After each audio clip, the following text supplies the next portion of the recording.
They've escaped Syria's brutal civil war, and now they're scavenging to survive in Turkey.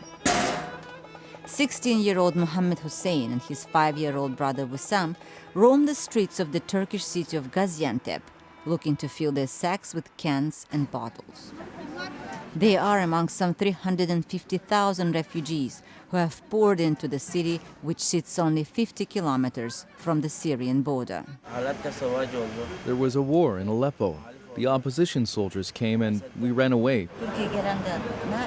What are you doing in Turkey? I collect plastic bottles. Between them, they can earn up to $11 a day by cashing in their cans and bottles at a recycling center.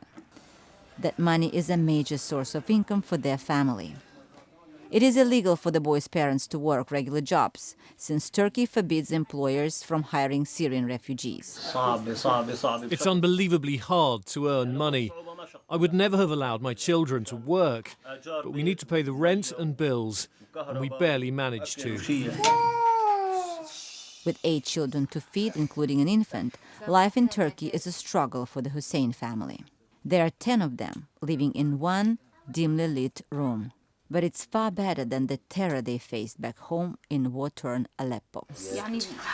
Intensive firebombing forced us to leave to save our children.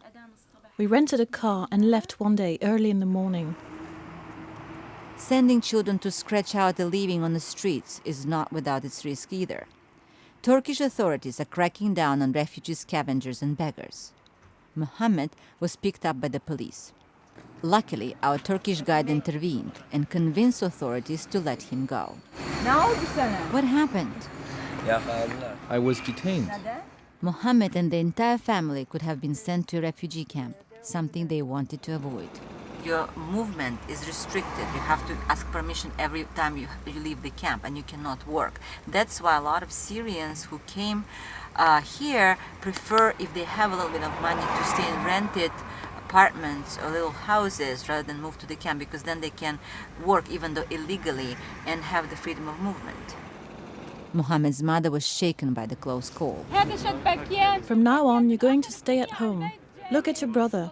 Do you know how much he cried? Do you know how long he had to run to get home? Back at the apartment, Mohammed tried to reassure his mom. I managed to run away, but I noticed they took Wissam. So I came back and told the policeman to let him go and take me instead. The run-in with Turkish authorities, however, was too much for Mohammed and Wissam's parents to bear. Their kids' days as bottle and can collectors are over. But the brothers are still on the streets of Gaziantep, hunting for less risky ways to help support their family.